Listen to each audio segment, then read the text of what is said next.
At some point, every young athlete thinks about going pro. And why not? When you have the skill, talent, and ability that is recognized, you're going to want to advance into that small elite group of those who continue beyond the junior level. It's been noted that less than 1% will go from the collegiate level to the pros in the U.S. Practically, it means that it is highly competitive for those who want to extend their playing careers. So, unsurprisingly, many athletes look to compete overseas. And this is why this week's guest is Jori Davis. Jori is a professional basketball player who has played internationally, including in Greece, Spain, Switzerland, Italy, Israel, and Romania. She's also the founder of Wevolv, an online brand created to combat the imbalance between the athlete and the commercial side of the industry. And Jori uses her platforms, including her podcast, Unguarded, to underscore the experiences of overseas athletes and dispel the myths of what it takes to make it to the top of their game. Jori's work centers on making sure the athletic voice is always at the forefront of the conversation. And when you hear her speak, you'll understand why. Welcome to the Global Chatter.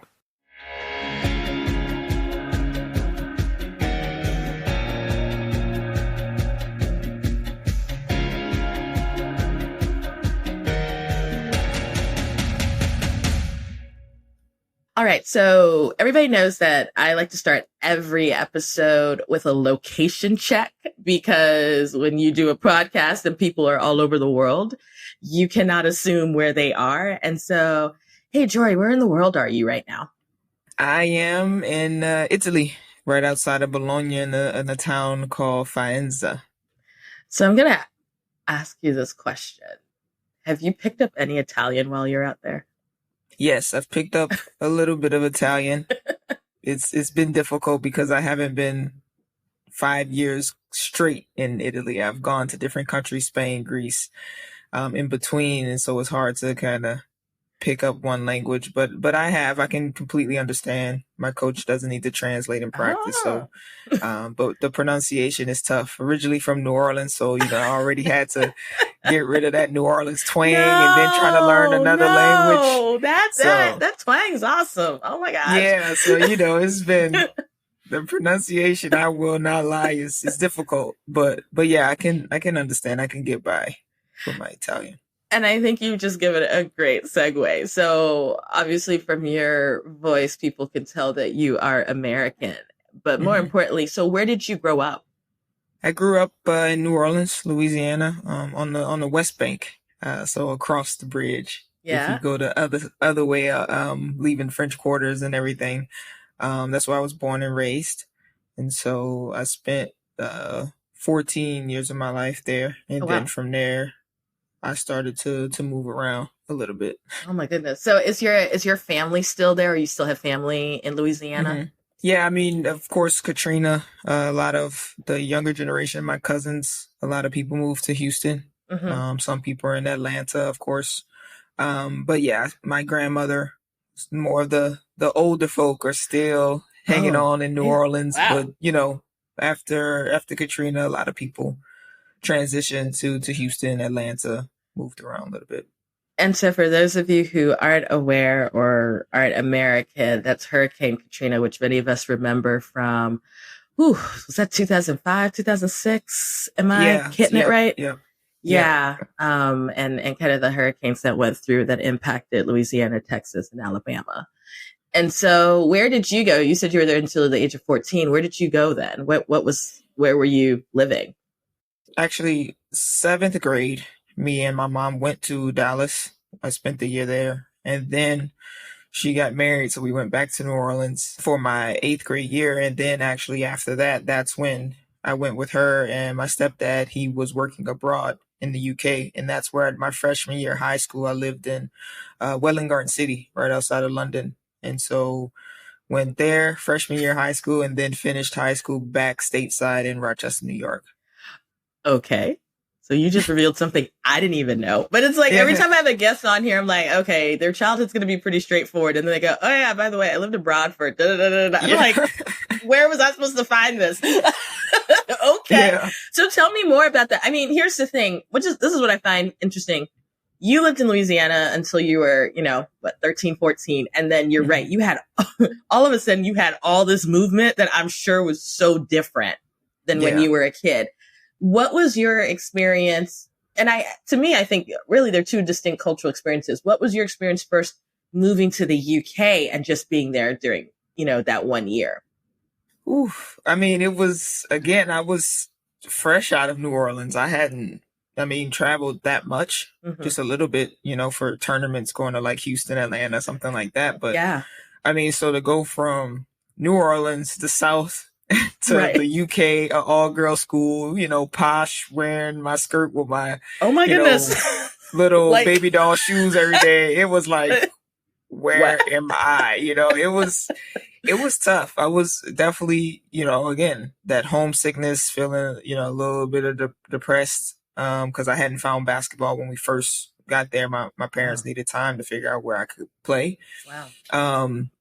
But, obviously, again, people couldn't really fully understand me when I spoke. The Brits their English is very posh. So they were like, what are you saying? Right. And you're from the South, right? So it's like on top, because sometimes we can't understand what we're saying to each other in the States, right? Wow. So it was hard, but definitely there were a few students that, embraced me being different. Of course, ironically, their parents were world travelers. So they, you could tell that that's why they were more open to understanding me, where I was from. They knew where I was from because they study the world globally. So they had that global view compared to some of the other pupils. Yeah. They didn't, they were like, where is this person from? And then of course also being Black in a predominantly white school, it was an adjustment. But it helps me grow. And when it came time to the physical fitness class and stuff, that's when, playing basketball and killing everybody, that was always my thing, changing places. If I could just find a court and, dominate, then, that's my way to network and kind of find my way into the crew. And it seems really weird to say this because obviously you came back to the States and you went to Rochester, which is upstate New York. I would imagine that was still a different cultural shift for you because once again, growing up in Louisiana and then of course spending that year in Dallas, Texas, that's a different move, even if you hadn't gone to the UK, right? All the way to upstate New York. So how is it for you then coming back after a year abroad? And then you are coming back to the States, but now you're coming to some part that you've never lived and is totally different regionally, especially with winter. Yeah. I just want to say that for those who don't know. Yeah. Winter ain't... You're checking winter is not the same. Yeah, I mean, I'm pretty sure I first saw snow when I did go to Texas. It did snow, but it was nothing along the lines of Rochester. Right. There was a big storm also in the UK, and I wasn't prepared. So that was also, I had a little bit of practice, and then once I hit Rochester, I was like, "Whoa, no! What is this?" We were like, "This is on another level. I've never seen anything like this." So the weather was different. Of course, now upstate New York, you're dealing with a different type of people. Yeah, and again, a predominantly white high school, but again, it's a different type of culture. So it was another adjustment, but. Truthfully, another one of the blogs I wrote a while back was, basketball was always my best friend. That was my safe area that I knew, okay, if I find a court or some girls playing basketball, that I would be okay. And so truthfully, basketball got me through all of these changes because I could always find my place, always find my community that would get me. No matter where I was in the world or being different, we could connect in that way. And so I think it would have been different if I didn't have basketball. My experience, I did deal with a little bit of adjustment, but I think due to the ability of being able to play a team sport and being good at it too, I was able to find friends and kind of build relationship faster than someone who maybe didn't play sports, who just was an individual person just going to this new location. So I will say that it was a blessing for me, because I was able to use that to quickly find a cluster or community of people that would accept me and help me integrate into the new area I was in. At what age did you start playing basketball?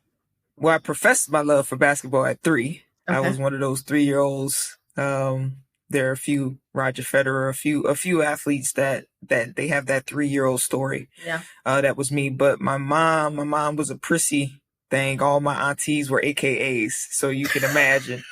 Not that you can't play basketball but you know, like, you're like down south, prissy women, you know how it's just different. So she you know, she had me doing some cheerleading stuff and everything, and then like finally people were like, Tracy, that's my mom's name, is Tracy, let Jori play basketball. And so I started around like 8 years old.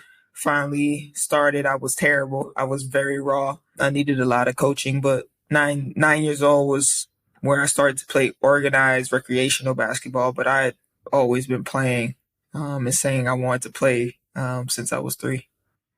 Okay, this is good because this ain't got nothing to do with you, but you're an athlete. I have a 4-year-old niece, and she is beyond athletic. Like, I look at her and go, there's no way you can have the skill set and you're and here just to give you a taste, I watched her in her case with a soccer ball and was like, but this eye-hand coordination, like her dad played, but like I'm like, you're 3 and the kicks that she's doing, no, like she can hurt you. Do you understand what I mean? Like, she's got power and she's so good at sports, and I keep looking at her going, I need to put her in a team sport, but is she too young? And just sort of hearing you go, well, in your mind, because she already loves it. Like, she's got high energy, whatever. But listening to you say, you know, at a young age, it doesn't, like, fine, you weren't great at 8, but at a really young age, you knew that this is going to be part of your story. And so I'm listening to you going, oh God, now when I'm done, I'm going to call my sister and be like, let's go ahead and put her in roller. Definitely. In New Orleans, you know, I was late. You know, New Orleans, because of the way sports is set up, is different in other states, truthfully, other countries. Because in New Orleans, we had programs set up. Your park that was in your neighborhood, you could go sign up at 3 and start playing, which was something that wasn't the same. Once me and my mom left New Orleans, we were like, they don't have this. Like, where can you gotta go sign her up at the park? They didn't have that infrastructure, but in New Orleans they did. And so I know players that had started at 5, 4. So I was late to the party, actually. Were you really? Compared to others. But yeah, I think it's never too early. I think the only part I would say is too early is, you know, when people start living vicariously through that. The player, like, oh, she gonna go here. Like, no, the early age is for them to just love it. Right. To learn to love it, to learn going through the process and working hard and dealing teammates and all that. But talking like you going to be pro and all that at that age, it kills it. Right. And so clearly, you played in high school.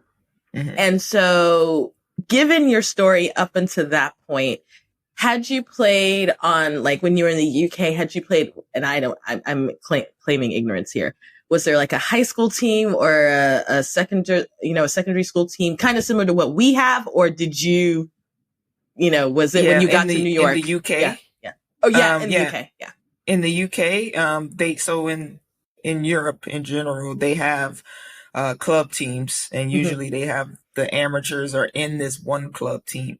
For me, it was a shaky start because we didn't know. My school, your school usually doesn't have sports. It's the clubs, which are separate from the schools. And so I started out actually playing in the men's beer league, just playing. And then someone saw me and I started playing in the 14-year-old girls league, which it was like a recreational one.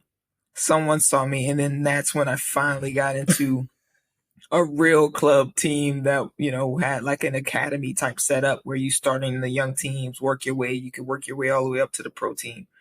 So I started Spelton Acers was the name of my team, and I started with the under 18. And then I also played with the professional women, but I did not get paid. So I didn't break my NCAA eligibility. Wow. So yeah, that's how it went. I played with the under 18, and I also played with the professional women. And that's kind of how it's set up in Europe. You have these academies, clubs, where they have from the young age, under 14, all the way to the senior women. Wow. And so that's what I did while I was in the UK. So then I think it's right to say that when your family knew you were moving to New York, you anticipated you would at least try and play at the high school level. Obviously, yes, probably definitely. Already thinking in your mind, okay, I know that I want to play in college. Was that where the track that you were on?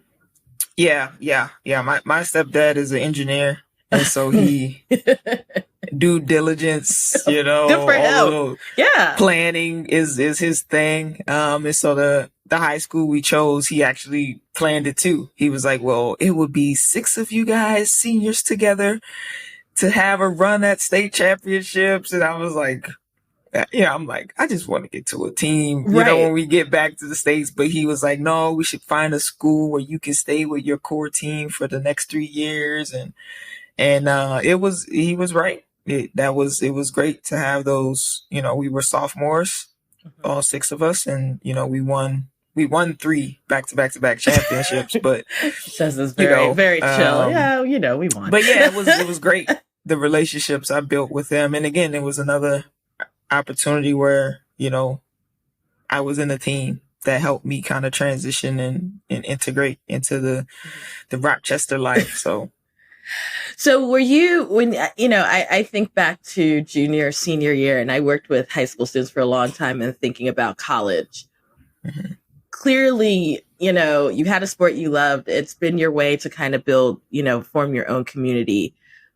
Did you have your eye on certain places that you thought you wanted to go, or were you very open-ended and just seeing what opportunities would come your way? Like, how did you end up picking what would be Indiana University where you went to? How did you end up picking IU? Like, was it, there were other places, but there was something that was specifically that kind of stuck out to you? Yeah. So before I left for the UK, when I was playing AAU, my AAU team, the sister of Pokey Chapman, one of the famous coaches, she's now the new head coach at Seattle, the WNBA team, but her sister was over our AAU organization in New Orleans. And so she was actually at LSU during that time.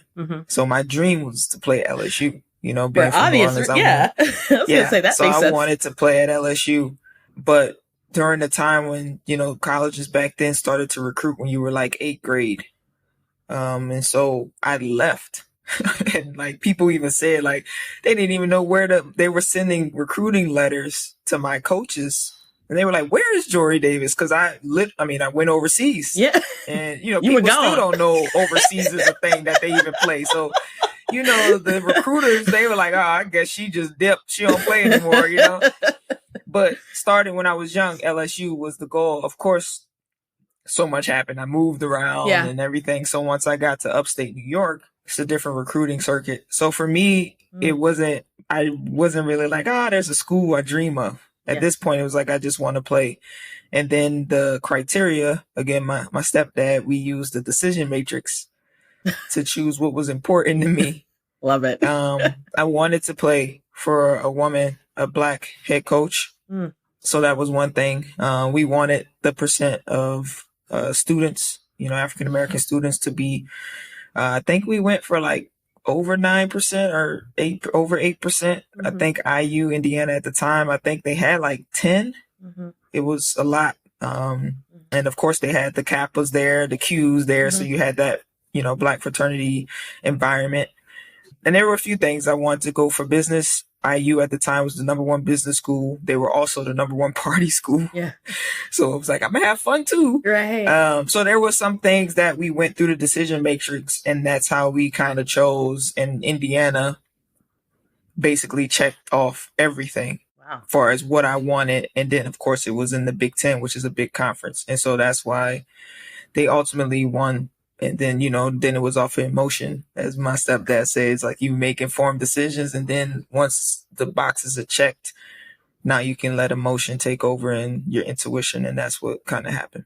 Can I tell you, like, I appreciate you sort of breaking down how you and your family determined IU, because that is probably one of the most strategic plans that I've heard. Like, as an athlete, how balanced you were in terms of, this is what I need for me personally. This is what I need for me professionally. This is what I need for me to do well on this team. Because I think if you're outside of the athletic world and athletic bubble, folks don't realize how much thought people really put into these decisions. And I'm going to say this at a relatively young age, because 16, 17, 18 to be making, just to get to the collegiate level, you think about this, most kids, and for my own career, it is so exhausting just keeping it on academic and, whatever personal like tie or interest they have somewhere. But that athletic layer, and for you to really sit down and say it had all these things, and then you particularly being like, and I want a Black female coach, which then, let's be honest, whenever there's certain characteristics we're looking at someone, it makes the pool smaller. Just because of numbers, not because of talent or quality. It's just there are only so many at any one time for whatever reason. And so I'm listening to you, and I feel like I have a lot more respect for even just what it's like to be that age to do it. I am an NC State grad, so women's basketball home of KL.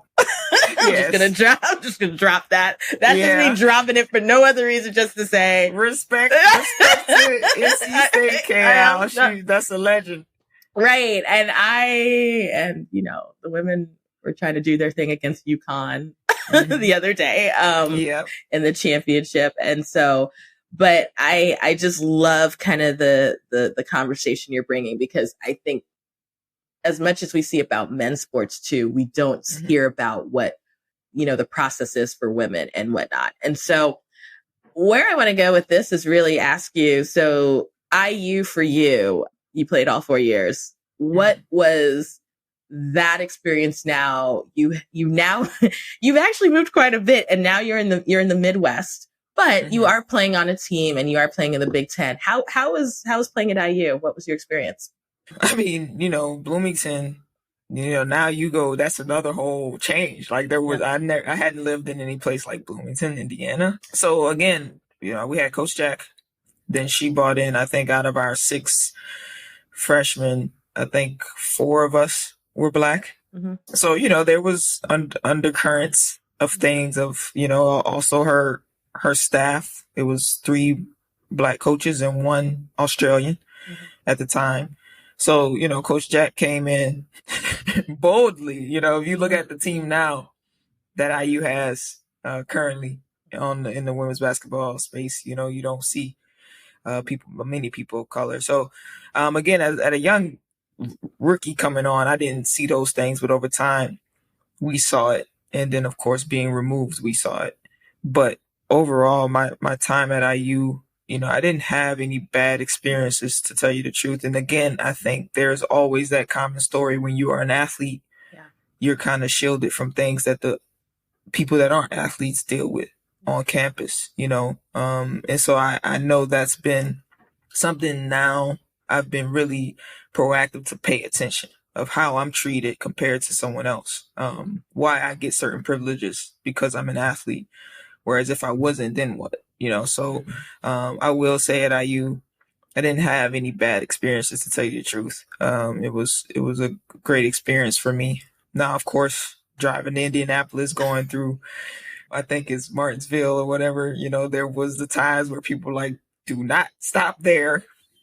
Don't, because, and it was local people from Bloomington telling us, hey, girls, don't stop in this area. Go straight to Indianapolis if you're driving there. So, there were the things that, we're young. We know it. We're aware of it, but we don't really spend too much time thinking about it. And that was kind of it. But my overall experience was solid. It was good. So I think that's a great stopping point, because what I want to pick up after the break is that jump from what happens when you've, played the collegiate level and how you got overseas, because I think there's a lot that we can talk there. So if you're listening, hold on, and we'll be back after these messages.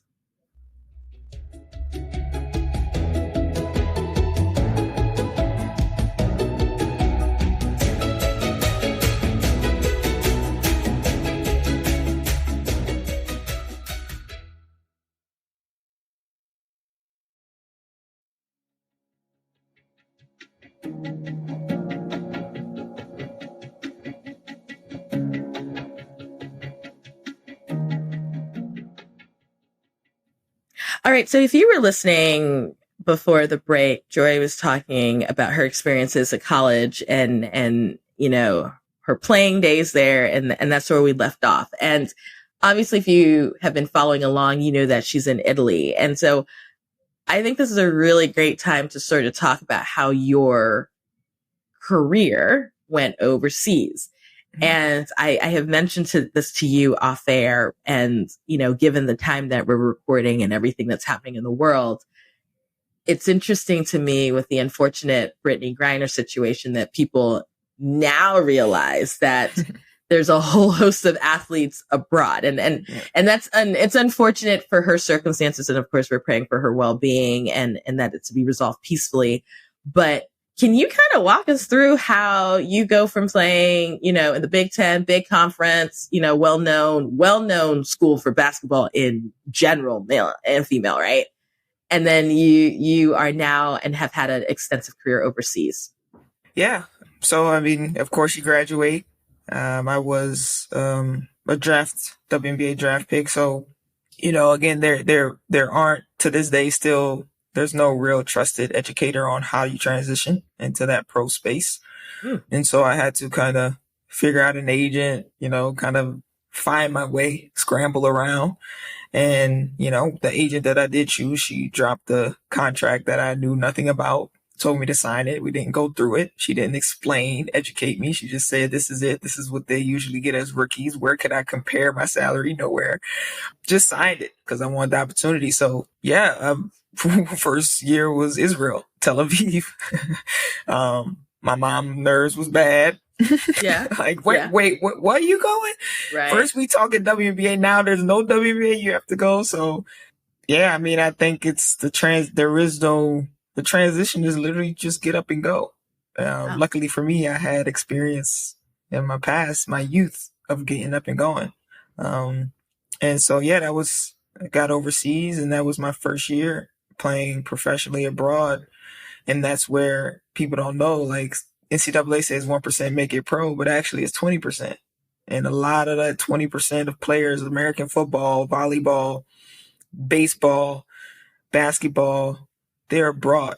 They're playing in South America, or they're playing in Europe, or they're playing in Asia, you know. They're just not in the States. And I was one of those. I got like 15 questions. Y'all can't see my face right now. Like she's very chill and answering the question. I'm like, wait a minute, stop. Yeah. There's about 5 stops we need to have. The first one is you graduate, and was your anticipation, which would be a totally typical anticipation, you would play for the WNBA? Was that at least a goal or an immediate goal? Okay. What happened? Yeah. That's a whole story. But just what's just the bite size, like, or at least for those of us who are uninitiated, you know, with the agent you had, was she not good at what she was doing? Were you not, like, what was going on there? I mean, people look at sport business, they see it from an outside view, fans, and they look at it as it's such a, oh, this is a big business. There's a certain level of professionalism with NBA, those leagues, but then truthfully, it's human commerce in this sport business. It's deals, is, you know, individual people. There aren't really any real entities. And so for me, you know, the agent I picked was truthfully from another player I knew, who played at Illinois, a friend. She went pro the year before me. That's who I had. I had my coach, who, of course, coach gave me a name of a lawyer agent who was also her agent. And I chose Stephanie Stanley, she was one of the only Black women, again, that was an agent in the space. And so again, that part tugged at my emotions of feeling like, okay, I'm gonna go with her. But I mean, I was drafted. I didn't even know I was going to get drafted. I was in class. A student was following the news and told the teacher, "Oh, hold on, Jori was drafted." And he said it. And then she called me and I was like, "Oh," my mom called me. "We got the fever." Da, da, da, da. So I'm in the gym working out, getting ready, just ready to go play.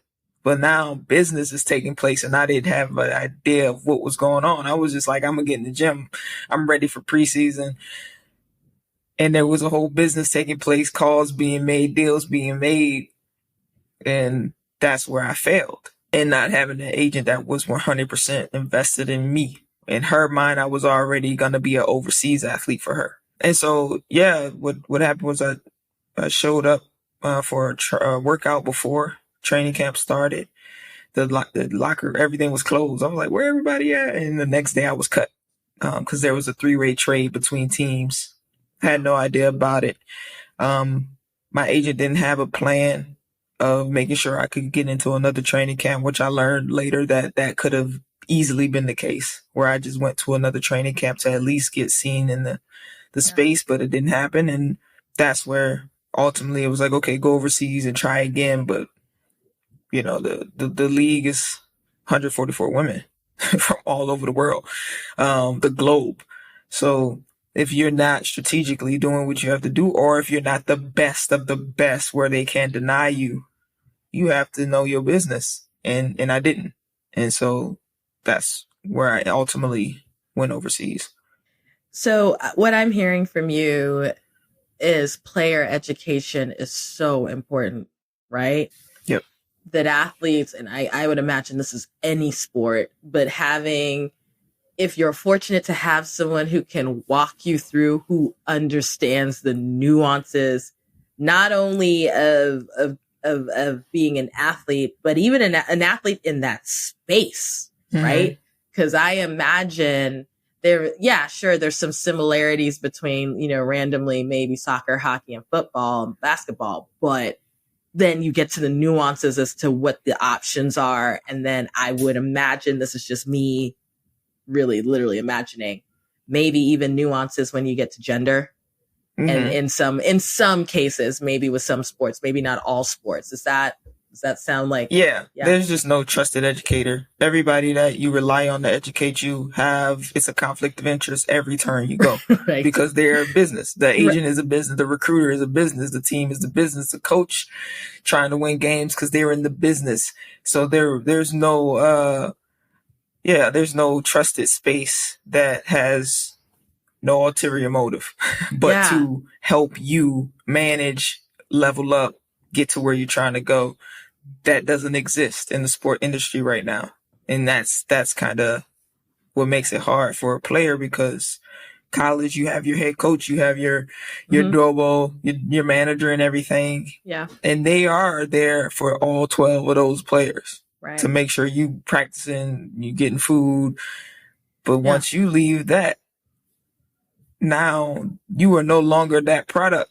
They had to make sure you were the best to be on the court for what they needed you for. Yeah. Once you walk away, someone else is their priority now. Yeah. So that's kind of the biggest issue, I think, is that the lack of education. So with that being said, your international career starts in Israel. And how long did you play in Israel, or, were you 1 year? 1 year. Israel is actually one of the shorter leagues. So you go over, truthfully, like I went over like September-ish, and then the league is done like March. So it's usually done. That's like one of the short leagues. That's why a lot of WNBA players go to that league as well, so they can play and then be back in time for the WNBA season in the summer. But that was my first season. So obviously you're a veteran of having been on the international circuit, but what was that like for your first, your first professional game, and you're overseas, and what was that like? And I'm sure the first time in the Middle East. So there you go. Yeah. Actually, I will say, of course, in general, just going by myself, not going overseas with my family this time. Yeah. It was, I didn't know what to expect. Straight out of college, I wasn't fully prepared either. Like again, it's not as professional. I didn't have a bank account. they paid me in cash. Oh, really? So yeah. So I had Kind of to, funny. My agent didn't set me up to say, okay, they're going to pay you in cash. We're going to make sure you get a bank account there or whatnot. So just think, all my money I'm getting paid dropped in envelopes of cash. a rookie professional athlete getting now I'm going every, week to exchange USD for shekels so I can, it was crazy, But outside of that, I will say Israel is actually a good place for rookies because it's so Americanized. Like they have so many different type of food for Americans. They have everything, Mexican, whatever you might want, Asian food. Plus obviously, the Mediterranean, food. But yeah, first day I arrived, I did have a veteran player on my team who had been in Israel for a while. Dropped my bag and she was like, let's go surfing. So my first day off the plane, I was surfing, scratching my feet up at the beach and everything. So, it was fun. Israel was fun. Of course, there were small things, like I said, dealing with the money, driving. Like, I should not have been driving. I couldn't read the signs. I didn't know where I was going. So it was just like, you were just out there just we gonna get in this car and we gonna drive somewhere and hopefully we can figure it out with our blue mark on our map. Like, right. So, and I'm a little older now. So back then I had Skype. Right. So I had my little camera, setting it up on my laptop, trying to Skype home. Oh, no. It was tough transition, but lifestyle food compared to those that go, let's say, Eastern Europe or something like that. Yeah. I will say Israel is wonderful. All the teams are close. So you can kind of connect with all the different Americans and foreigners that are playing in the league. And it's fun. It wasn't as bad as the news made it seem like to my mom. Right. And so I'm imagining it. You've already touched on this, is that players are coming from all over the world. Mm-hmm. And I assume that, this is definitely an opportunity for folks who are professional level caliber athletes who want to continue playing and do the thing you love, right? Yeah. Is this I don't want to say, is it a common pathway, but is it I guess common is the word. Is this a pathway that many athletes tend to choose to sort of extend out and continue to play? Or what, how do, I guess in general, how do athletes tend to come to the decision that I'm going to play overseas? I think choosing to go overseas is becoming a new wave. Okay. But usually for the American athlete, I'll speak about the American athlete. It's usually, I need to go here to get to the major league, the NBA or whatever. I need to go here, prove myself a little bit, then go back. Most people end up like that. That was me.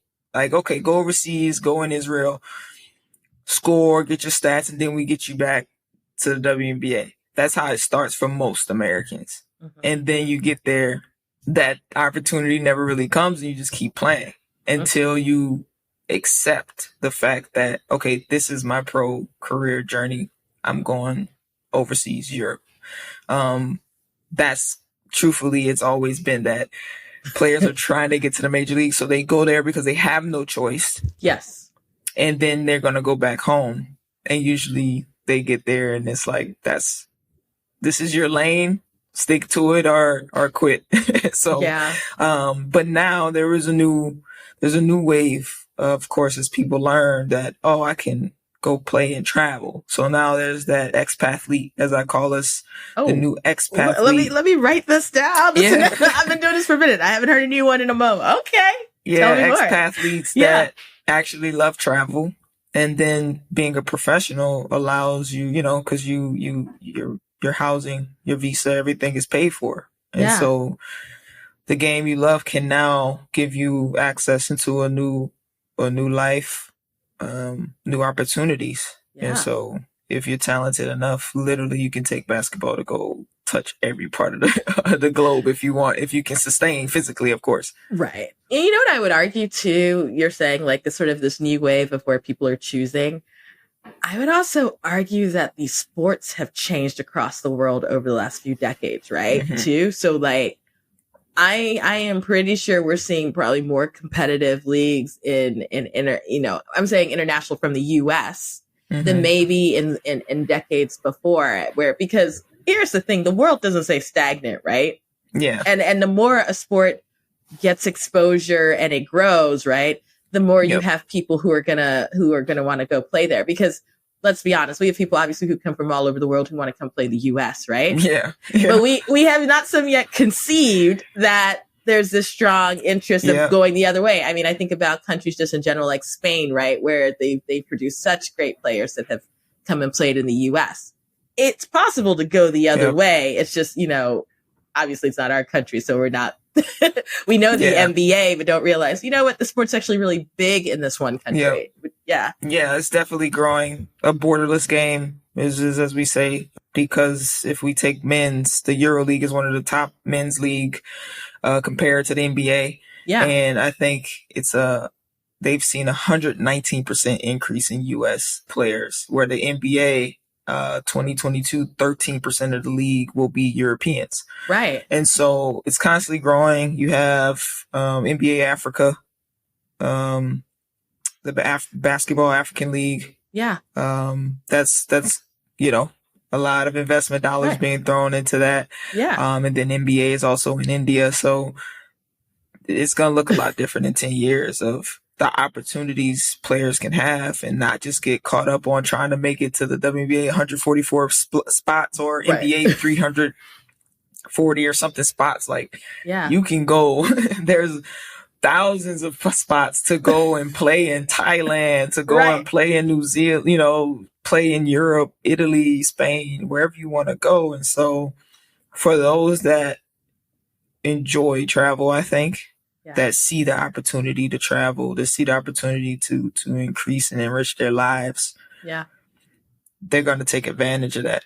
And so but before, that wasn't the case. The narrative has been, I have to go here, I have to be here, and then I'm going back home. Yeah. How often with your career, how often have you had to move? So do you typically stay a year, 2 years, 3 years, or how often is your mobility have been within your career? Yeah, usually basketball, it's 1 year contracts. Some people offer, I've stayed 2 years in Switzerland. I had a 2-year contract, but it's very rare to see a player stay with one team 4 years. Let's take, for example, college. Yeah. It's usually 1-2 years and then you're moving around. And so for me, I've gone to, 9 different teams, 7 different countries I've lived in. Wow. And so, and then if I, was going to another team in Italy, I'm still moving. I still have to go from that team to this other team in Italy, in a different region of Italy. So, due to the type of business it is. And I think this also translates over to the volleyball pro space, the American football pro space abroad, which is growing as well. People are constantly moving. It's not normal to really keep, like, let's say a 3-year deal with a team. Yeah. From a financial standpoint, comparatively, is it obviously there's the personal, the professional, there's extending out, being able to play the sport that you love. But from a financial standpoint, and I'm thinking, especially now, look, Women's History Month, when we're recording this, not when we're playing this, is ending. And there have been a lot of ads, specifically during the NCAA. They're talking about the disparity in terms of, like, coverage of women's sports and disparity of pay and all this other stuff and conditions. I mean, that was a big thing, I think, last year between when you looked at the NCAA basketball tournament. That's the collegiate level for those of you who aren't American, between men and women and, like, the accommodations and whatnot. But is it, from a financial standpoint, is it almost better to play abroad? Is it equivalent? Like, is it lucrative, or is it just, it is what it is? I mean, men or women, like, I know, that's why the overseas space is so broad. You have people that make 800 a month, 800 euro a month. And then you have people that make, I think the highest salary abroad is like I think 4 million total salary. So again, yeah. It's a big difference. Whereas you have guys maybe making 800 a month in Spain, second league, and I make more than them, and I'm a woman. So, abroad, it could be lucrative, or 800 a month, 800 euro a month to leave home and play a game and have not that many resources for us taking care of your body. Some will say it's not worth it.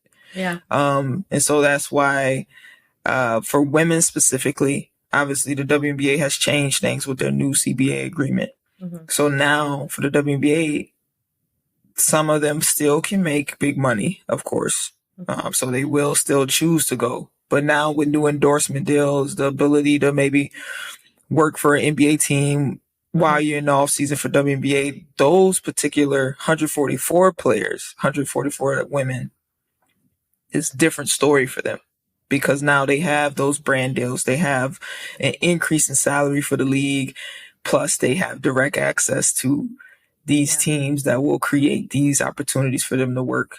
And again, it's that privilege. You are the best athletes in the world, so you get access to these privileged things. Yeah. The other 99% of pro high level athletes, right. you don't have a choice. Right. There is no, is it better to stay home or not? You can't stay home. There's no other league for women. I will say for some people it is lucrative. For some people you make minimum, you make the, maybe some of us are like, middle class, what we get paid. Yeah. So not nobody's that different. It's just what's different is our lifestyle. And that's the part that I try to tell women. That's the value, like if I can think through my network and say, I think I know somebody who will let me come in their house and eat a meal with them from all these countries, go back. They from Hawaii, Midwest, South America. Like that's, you can see the world, meet people. That adds value to this experience. So it depends. Because it could be lucrative just from a money standpoint, but also it can be lucrative from a lifestyle networking standpoint if you use it the right way. Which I think segues really great into your brand. And Wevolv, did I say that right? Yes. Wevolv. Yeah. I looked at it and said, okay, I don't know where to put the emphasis on the E. I love the name. I just was like, I'm going to say this wrong. But, because I can so much hear your advocacy for overseas athletes. So for those who don't know, can you kind of walk us through what it is and why you launched it? Mm-hmm. Yeah. So, Wevolv is an exclusive community.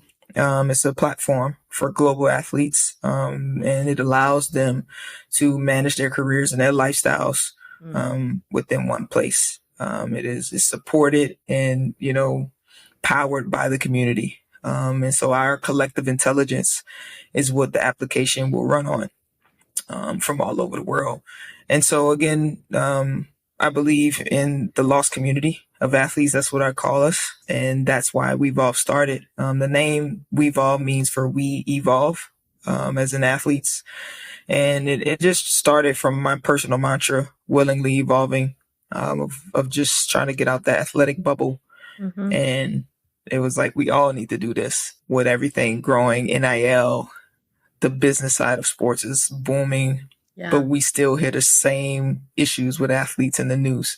The same things. Oh, they don't have an identity. Oh, they went broke. Oh, they don't do this. And that powers the other side. The commercial side makes money off us being uneducated. Right. They make money off us doing one thing, shuffle us out. Why would they want that assembly line changed?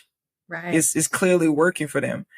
And so in order for us to be a part of that and have a seat at the table, we have to evolve. And so that's where the name came from.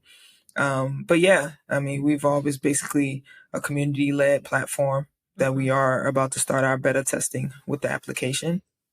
And it's all to basically collect all of our intelligence from each person from all over the globe and bring it to one spot to help us better make decisions, navigate the world. Yeah. But then also have that frat sorority type feel where when we go into these different places of the world, workforces, we look out for each other, because we understand how we transition. We understand how we maintain.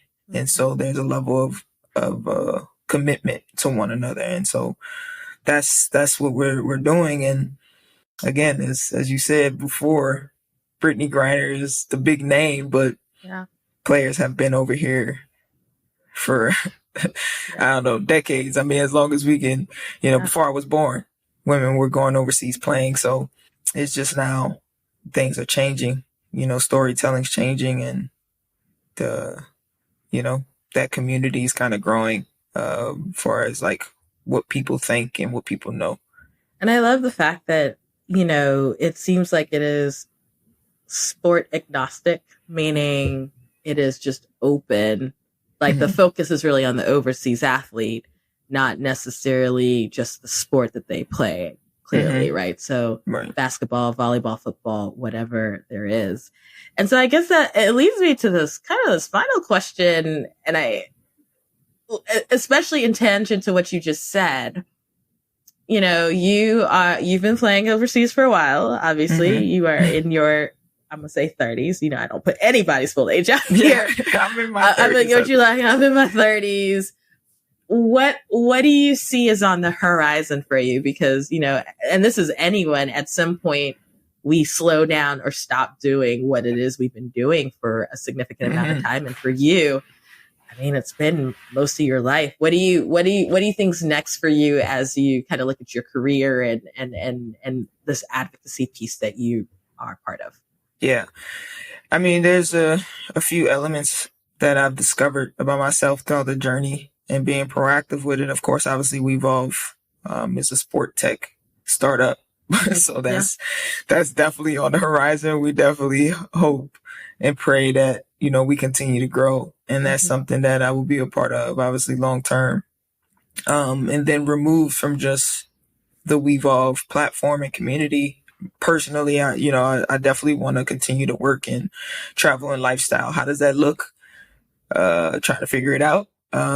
It's a space that I'm not in. I'm in it. I'm living that travel lifestyle all over the world. But from a business standpoint, how do you turn that into something? Based on my network and my experiences. So I know it's something that I definitely want to be a part of, especially as, Black people going all over the world now. So that's something that I can leverage to be a part of that community as people go on the horizon, go all over. I definitely think I want to balance the same lifestyle I have without basketball. So there's an element I want to live, a hybrid, some part of the year abroad, part of the year stateside.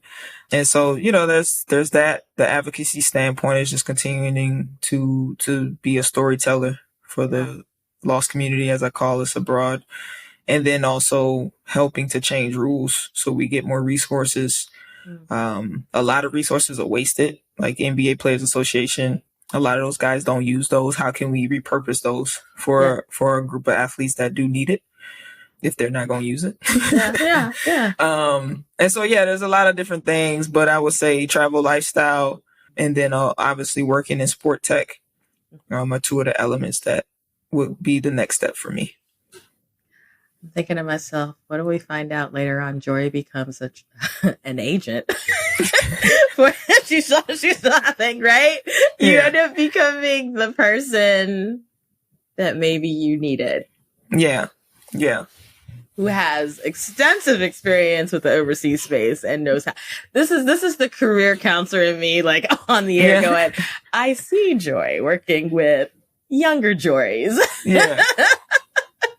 But however you do it. I mean, obviously you have a brand and you have a space and you have a voice, and in case people don't know, she literally has a voice. She's had a podcast. I mean, she really does tell these stories, and I am so impressed with you. But oh my gosh, Jori, thank you I guess for you, it's midday hanging out with me.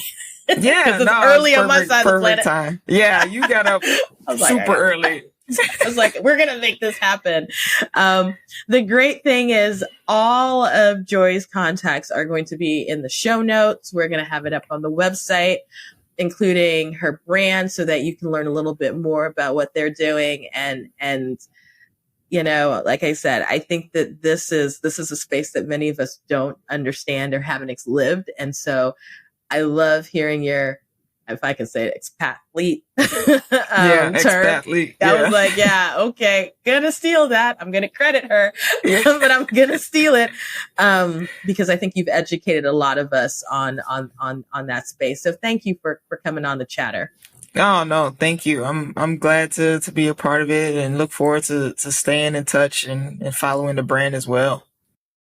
You've just listened to an episode of The Global Chatter, which is hosted by me, Amanda Bates. It is edited by Stephanie Ficcio. Don't forget to subscribe to The Global Chatter on your favorite podcast platform. You can also follow us on Instagram at The Global Chatter, or stop by Twitter and find us at Global Chat Pod. If you have a question, want to subscribe to the newsletter, or are interested in sponsoring, visit theglobalchatter.com.